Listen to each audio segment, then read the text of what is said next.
tahimik na umaga. Maagang nagising si Lara, isang grade 10 student sa Laguna. Habang inaabot niya ang cellphone sa tabi ng kama, napansin niyang sunod-sunod ang mga notifikasyon mula sa group chat ng klase nila. Binuksan niya ito at doon niya nabasa. Announcement: walang pasok ngayon sa lahat ng antas, public at private schools dahil sa masamang panahon at pagtaas ng kaso ng influenza-like illnesses. Napahinga siya ng malalim. May halong ginhawa at kaunting pag-aalala. Sa labas ng bintana, patuloy ang pagulan. Ang mga patak ng ulan ay tila musika ng umagang tahimik at malamig. Sa kabilang kwarto, narinig niya ang boses ng nanay niya. "Lara, gising ka na ba?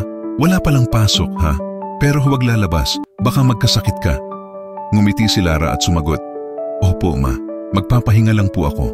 Habang iniinit ng nanay niya ang lugaw sa kusina, nanood si Lara ng balita.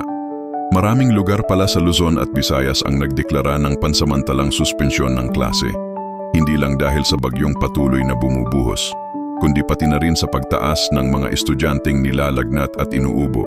Sa mga lansangan, kakaunti ang tao. Ang mga paaralan, tahimik. Ang mga guro, nagpapadala na lang ng mga paalala online. Samantalang sa bawat tahanan, may mga batang tulad ni Lara na nakahanap ng sandaling pahinga mula sa magulong mundo ng eskwela. Habang kumakain siya ng mainit na lugaw, narinig niya ang tunog ng ulan na muling bumigat.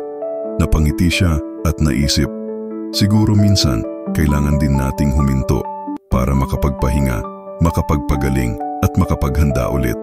At sa gitna ng ulan, ang isang tahimik na umaga ay naging paalala ng pag-aalaga.